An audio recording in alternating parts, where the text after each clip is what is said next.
schools, and we tackled to schools because I didn't want to stay on air. I was close to where I live, where my son lives, my eldest. Yeah, he lives Hackney way, so rough area. A bit older than you, so the martial arts anatomy is changing a hell of a lot. It's changing a lot.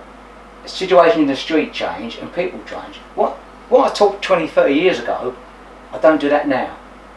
If people can't do 15 years learning a martial art, yeah, okay, they've got to do something that's going to work for them pretty quick. What do you suggest? So, what I teach now, obviously I teach close combat, edge weapons. I'll show what I mean by edge weapons shortly. Yeah. Okay, it's a bit different. Yeah, okay, yeah. And I look at people's own personality and what they like, because everybody's different. Some are quick, some are aggressive, some are not, some are tall, some are strong. So whatever their personality is, they can only do what in a fight you can learn thousands of techniques, but you do 4 or 5 of them in a fight. You won't do not even that. You'd only do what suits you. If you've got a fella there, he's 16 stone, and you've got a girl there who's 8 stone, he's 6'2", she's 5'6", and they do the same technique, but they're going to have to do it 2 different ways. It works different on every So person. you've got 10 people, they do a technique 10 different ways, so they're all individuals. So they can't put their foot there. If it doesn't suit them, go, put your foot there, they go, oh, that's better. I teach people stuff that I can't do, but they can do it, suits them. On one-to-one On a one-to-one or 2 or 3, 4 people, yeah. I don't have big class, because I teach at home, in my own private gym. Well, some martial arts is like that. I mean, you can have some martial arts which are very easily adaptable in classes, in clubs, and it works for everyone. I'm not going to say which ones and where, but there are some people who feel comfortable in that zone, and then it still doesn't work, Phil.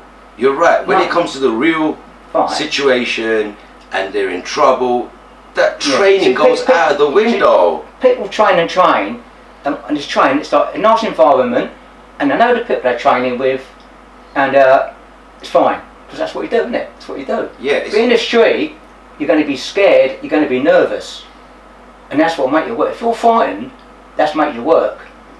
If you're overconfident, it's going to get you killed. I'll do a bit more in a minute and show you. If you're overconfident in a knife fight, you're going to get killed. You're going to get stabbed to death. I'll disarm, I'll take this off, because I do it in the gym every day. Yeah, no, knife fights are serious. You do it in the street, no. Because that fella in front of you doesn't care whether you've got a wife, kids, mortgage, he's going to stab you. Okay, yeah? If I get in a knife fight, after I won, I think to myself, right, there's a good chance I'm going to get cut. Okay, but it's not going to be a serious cut, because I'm going to, hopefully, he might nick my arm, he might nick, but I'm going to have to hurt him. I can't defend against the knife, there's not any. I've got to smash the man who's got the knife. Offensively. Okay, really as soon as he moves, I'm going to hit him. Yeah. If he's waving it around, you've got to run off if you can, obviously, or get out of the situation before it starts. A lot of people go into martial arts as a self-defense learning. They want to learn how to self-defense. I don't teach. But they're still lacking and missing the self-defense part. It's got to be your mind, your body and your soul. I don't teach self-defense anymore. Because self-defense is what? When someone attacks me, I'll defend. Yeah. That means you've got to stop them kicking you, punching you, stabbing you. You've got to stop them. It's too late. Okay? If someone comes up, there's a circle around you. Let them know. Okay, there's a circle someone comes up. Okay? Someone walks into that circle and they're threatening, they're going to hit you. So basically, as soon as I make a move, you've got to hit them first. Okay? You've got to hit them first. And people do. See, I teach a lot. I do a lot of weapons. I do a lot of unarmed, close combat and edge weapons. We're part of the British International Fighters Federation. Okay? And my old instructor is brilliant, and his old instructor has just passed away. Yeah? See, our system originally is we do a Filipino system, Filipino weapon system, and we also do the Chinese boxing system as well. We combine them. Instead of teaching 2 different systems like we used to, we combine them now into the one system. And what it is now, it's the British International Fighters Federation fighting system. Right. Right, and we fight. The British Federation. I'll show you the quick difference. I'll show you the quick difference. Okay, I can't teach in sports centres. No, you can't. I can't teach you ball tennis. Okay. Now this, okay, yeah, is a knife. Okay, it's a knife. No, what it is, it's a bit of rubber shaped as a knife. We use that for training. Everyone does. Yeah, everyone does. Okay, yeah, okay. When we used to run classes, or big classes, okay, we do a knife, and you can't have a whole class using a real knife. So what we used to do is pull 2 students out, okay, me and my instructor, Jay, used to pull 2 students out and go, well, okay, see these, I'm not scared of this. If I'm like that, you ain't got a problem. Yeah. Have you? Doesn't matter, okay? So, because I teach at home in my own private little gym, okay, I muck around with these, but that don't work. It gives you a false sense. You've got to understand, in a knife fight, in a proper knife fight,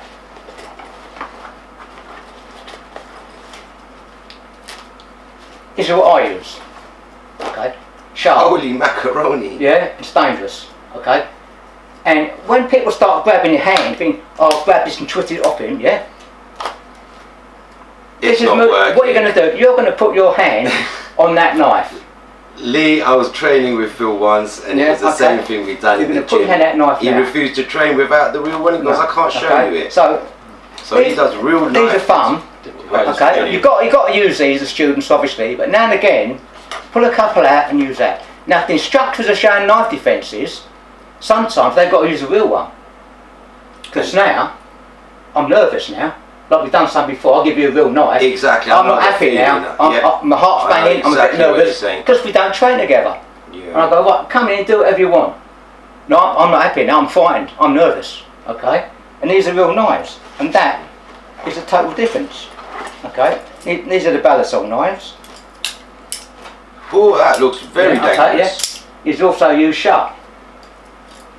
Okay? I don't carry these around the street. These are all locked up. I took the padlock off. They have another bag that's locked up. They put in the boot of the car. That's locked up. And I've got magazines in there from the old days and cards. But I don't travel around anymore. Just for you viewers to let you know, we have got full permission to have this in the studio. Yeah, Please do not carry it. They'll ask me first if it's okay. But you can see the difference between one of these and one of these. What would you like to be stabbed by? Oh, well, none but the black one, obviously. Yeah. Okay. Yeah. Okay. Yeah. Okay. What don't know if you put your hand out. There we go. Look. Fine. Okay. What? Ready? Oh no. There's my training for the day, Dad. That is the difference. It's going to make you scared. Awareness, guys. But you can't use them all the time. But every now and again, the instructors will pull a real one out and go, look, I'll show you this with a real one. Okay. I'll take one of your students, instructor, and I've been stabbed and cut, showing people. Yeah. We've got plenty more of demonstrations coming up for Fracturefilez we'll be doing with Phil, and you guys will have a good update. Let's go over to Lee now, official referee for all the MMAs in UK, one of a great friend of mine, and also an ambassador to Cobra self-defense. Welcome. Hi. Fire away, Lee, what's the story? Really talking about knife attacks again and realistic self-defense. Everyone, when they talk about self-defense, talk about that engagement, when you and someone else have got a weapon and going to strike. And as you just covered yourself, even as a professional, as soon as that blade becomes real, even a professional with 15-20 years experience is going to be under pressure, they're going to be nervous, the adrenaline's going to go. How many times does one of those shots get through in the dojo? Happens all the time, doesn't it? Sometimes they get through. Yeah. So in real life, what happens with him, they're always going through. Exactly. So things happen. And so, what's your training and suggestions on this weapons defense? To be honest, do you really feel to use a real knife, or? To be honest with you, we do knife training as well, and I've done knife training with live blades, and it's a very different feeling when you've got a rubber knife put to your throat to when you've got a live blade. I've seen some videos of yours, and it's quite awful what you do. It's awesome stuff. What we try and do is imitate real life scenarios. So if we can't make it seem as real as possible, and I don't mean attacking with real weapons, but the adrenaline side that actually I've got to react, I've got seconds to do something. It's what we call a critical window. Having that 5-10 seconds. Your awareness is for the actual students. You're teaching alert and awareness and prevention, which is something a lot of people don't. Tell us about why you concentrate on them methods in your self-defense teachings. Okay, well, Cobra self-defense systems is worldwide. It was created from law enforcement experience and training. Cobra. Cobra, combat objective battle ready application. Get that, guys. So we're a worldwide system. We're huge in the States. We're in Australia, South Africa, now in the UK, which I run. Wow. It comes from law enforcement, so it's from the guys that are on the street dealing with real life criminals, real life situations. Brilliant. And they know what works, what doesn't, how bad guys are going to react, what gives you more of a fighting chance, you know, the realism to a real life attack.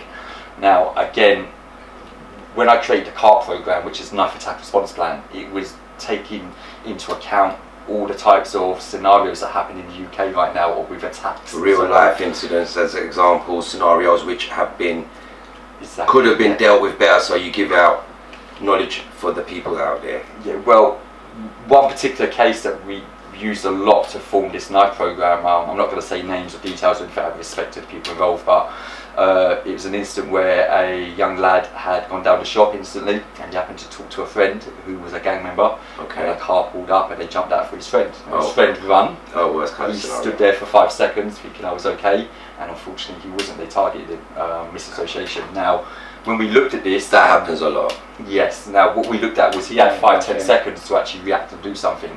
Now, he could have run to a shop, he could have tried to get cover, he could have tried to outrun the bad guy. Did he freeze? Train your mind. Did he freeze? Train your mind. Well, he stood there and thought it's nothing to do with me. A lot I'm of safe. people would freeze though, Lee. It's absolutely normal. I always talk about this to people. Don't ever freeze. Have your hands out, even around a stranger. But all of these things, that awareness is a lot. Yeah, it's such a close line between freezing and doing something. Exactly. The line. You're just on that line. You go above it. You're hesitating, that's fine. But to freeze and let them, that's bad. It happens. That's really bad. It happens. And a lot of people are actually shocked from the scenario, and they actually freeze out of shock. And they think to themselves, oh, I can look after myself. But when it comes down to the actual crunch, if you know something's going to happen, you got half a chance, okay? But if you don't know something's going to happen, someone goes and they go, shock sets in, and it's a split second, and it's too late, because you've got trouble, you stab you. what message can you give out there to the viewers for these kind of scenarios? When you're expecting it, that's fine, but when you're not expecting it... So you don't want to walk along all the time thinking, oh, has he got a knife? Oh, someone behind. But when you walk, okay, you think, oh, there's a couple of blokes over there, there's one behind, no one over there, and you know what you're doing. You know, you just, it's a habit rather than being nervous and scared, because you won't get out your front door. Yeah, so basically, okay, wake up every day and visualize and strategically plan your day, where you're going, how you're going to get there safe. Yeah, if something happens, prepare yourself. Just visualize things every day, every step at a time. And so fast in a street fight, you ain't got time to think, you just go on pure reaction. Now if you can turn and run, that's even better really, and no conflict at all. Yeah. Lee, can we talk a bit more about your academy, please? Fill us in from the beginning. With Cobra. So, yes, please.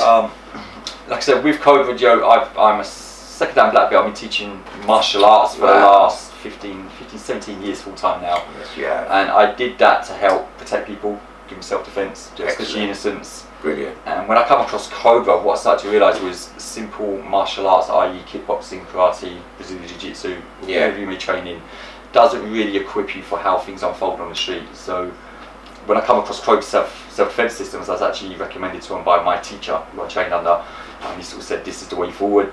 These guys, you know, they've got a finger on the pulse, what their training actually works, they know how things unfold. And I started to train with Cobra and get educated and more knowledgeable. How long have you been with the Cobra movement? 7 years now, about 6 years. And what are your current criteria you're looking to show and teach out there right now? What we do, we give response plans for dangerous everyday situations that can occur. So explain that just very shortly. Response plans. Okay, let's look at it this way. So we all know how a fire drill works at school. Yes? Right. Yes. So there's a fire. There's this big danger. We're not asking students to stay in their seats till the fire brigade get there. Why? Because that could put them in more danger.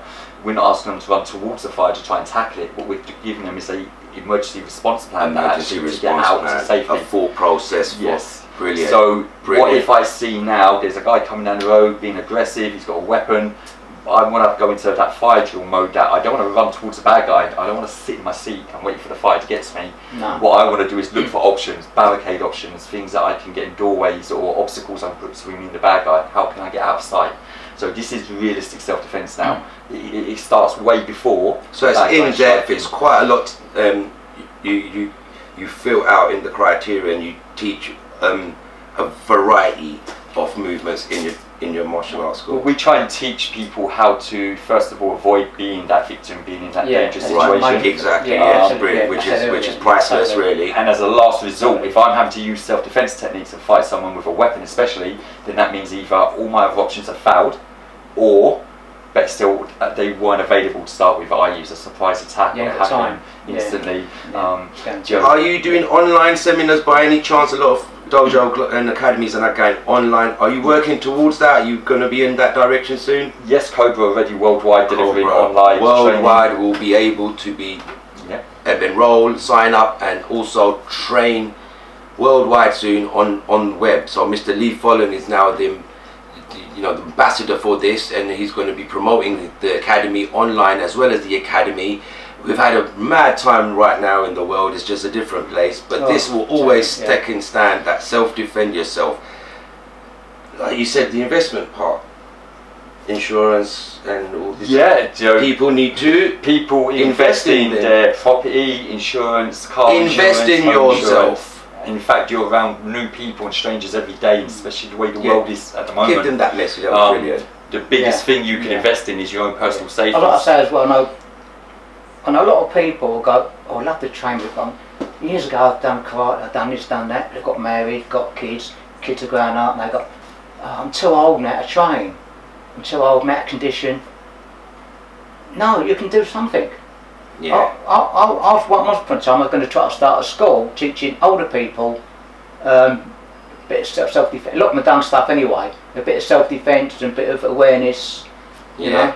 Yeah, no, I was talking about old people. My coach is 64 years old, God bless him, John Hackelman. A big hello to him if he's watching. Hey coach, oos. We're going to come back for part 2, guys. Bear with us, alright? Let's have a little break, guys.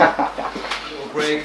Let's crack on. We're talking just generally about the law side of things. Weapons. If your intentions are to use a so-called instrument which could become an offensive, illegal weapon, it's all about your intentions, Lee. You can, like you were saying, a pen could become a weapon if you stab someone. A car could become a weapon if you was to offensively attack someone. Anything's a weapon, you know how to use it. Yeah. So it also works on the defensive side as well, that when you're gonna be attacked, anything may be used against you as well. So awareness of defending yourself in all situations is what preparation you guys do. So it goes back to the same sort of answer, really. It's not just a boxing situation in a bad ring. You guys are doing the real deal. Situation, there's not really an answer. There's no answer to go, well, if I've someone attacks you, you go, well, what am I going to do? I go, well, I don't know what you do. What is your, you might get hit, but you might hit him. Phil, let me ask you first. When it comes to actually weapons, you train with real live sharp instruments, right? You don't have the Mickey Mouse rubber wooden, and you train one-to-one coach with the real stuff. No, it's not really 2 or 3, sometimes it's 4 of us. We don't just do weapons all the time. We do a close combat system as well. So now and again, you can't do 2 hours training with a real knife. That ain't going to happen. Yeah. You're going to get cut. So I might pick a knife up and go, look, we're going to do a bit of knife work. Let me put them down because I don't feel right. No, I don't. I look at my student and go like, he's not quite. So we put them down. Then we just use the knife. We might go back to it an hour later and go 3 or 4 minutes, put them down. You can't do 2 hours using a real blade. With some machete, axe, knife. See, we use knife against the knife, 2 against 2, axe against the machete. 2 against 2. Battens, 2 knives against 2 knives, battens against the unarmed. See, really, I use my hands like I would a knife. It's hard to explain, but we'll have to show you. We'll show you. Okay, We've got plenty of that coming up, by the way. Okay, it's different. It's different. because I ain't big and strong enough to smash someone with a punch and knock them out. Most of us aren't. Okay, no, I know a lot of people are though, you know what I mean? Yeah. Okay, and they're the sort of people you might end up fighting. Plus also and all, in a fight you go, okay, it's him and me. Very rare, unless he's a really big strong fighter. Okay, it'd be 2 or 3 of them, 4 of them, might be 5 of them. Now you've got a problem, and you've got to look at your way out.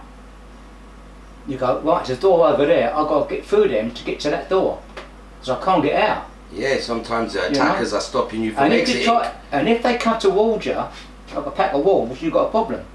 Worst case scenarios, really. You've got a problem. You're going to go, well, I'm not going to win this. No. But one always comes forward first, then the others come round you.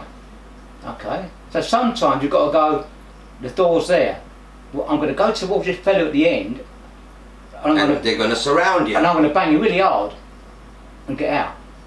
Right. If you show, well, it's not weakness, it's one word really, but you think, well, do or die really. What about weak defence? If you show a weak defence, then yeah, because you're defending yourself, trying to get out of it. If I can get hold of one of them and use them as a shield and try to hold the others off and tell him, you say to them, go away, like I've done before. Yeah. If you don't go away, I'm going to. Your mates are there. Yeah, I'm going to hurt him really bad. You tell him to go away. Go back off, back off. Groups and that. Now move around so I can get out the door. If you're lucky. You'll be really, really lucky. You've got 5, 6 blokes going to attack you.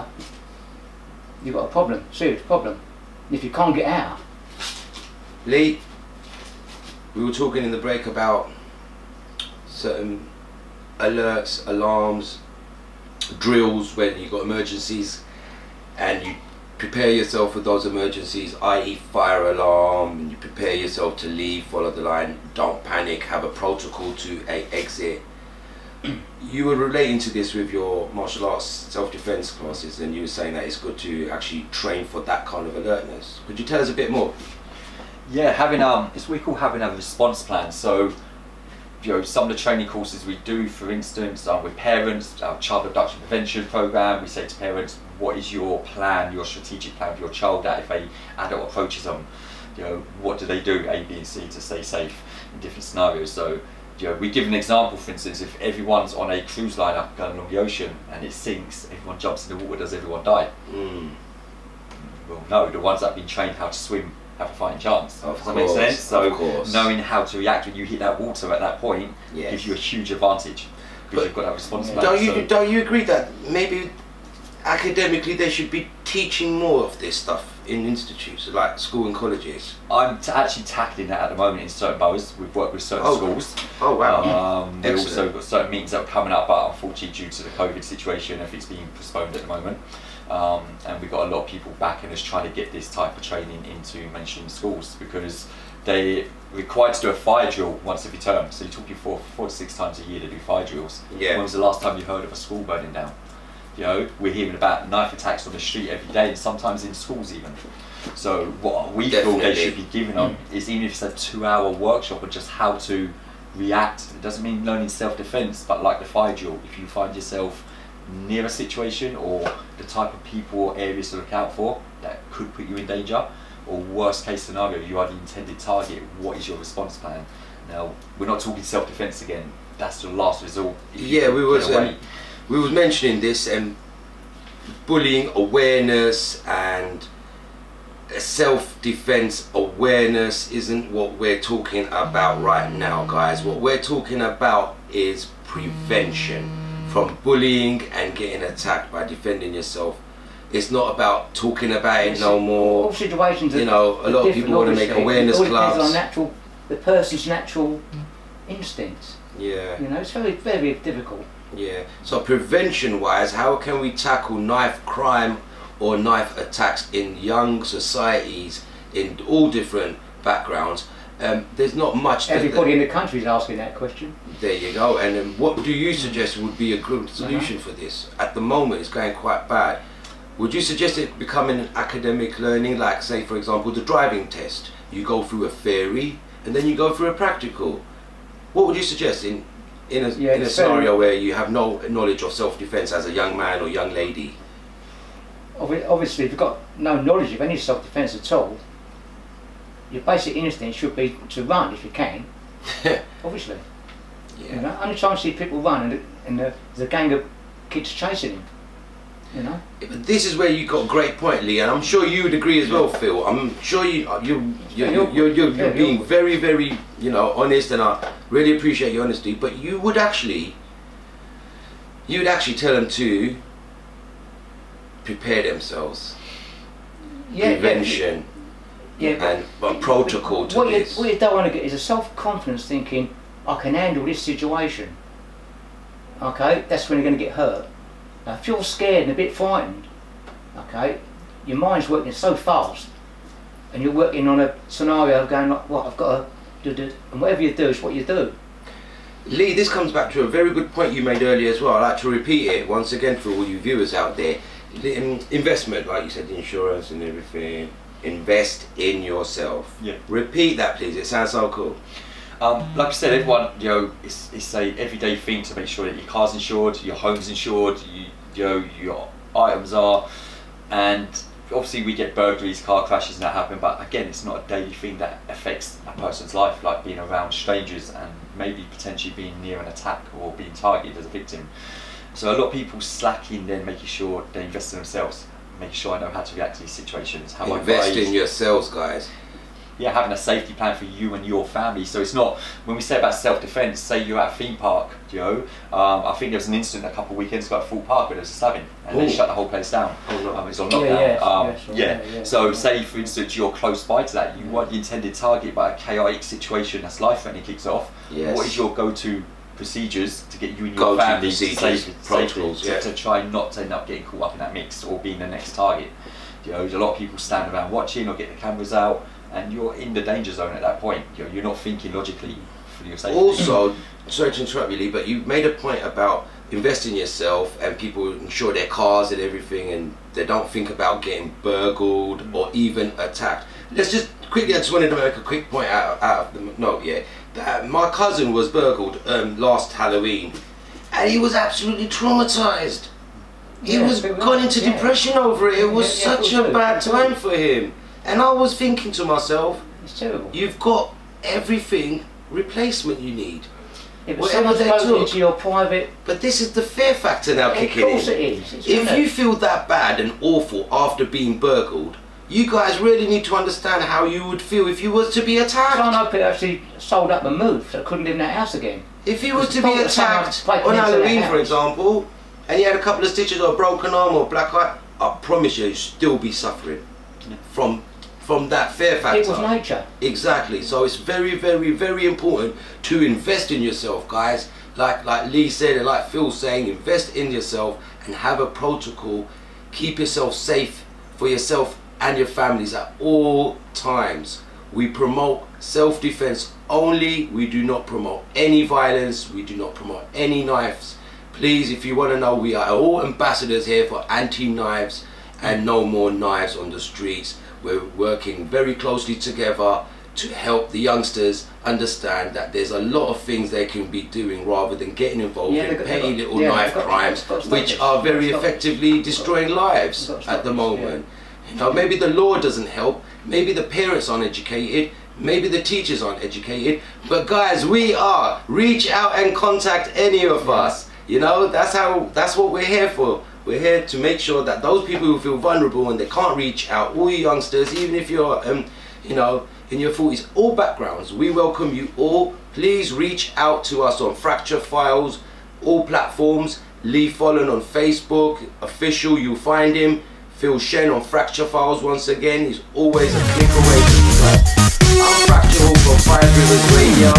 We're going to do a wrap for this one. I hope to see you guys soon. Big thank you to our two super guests. No problem. Thank you.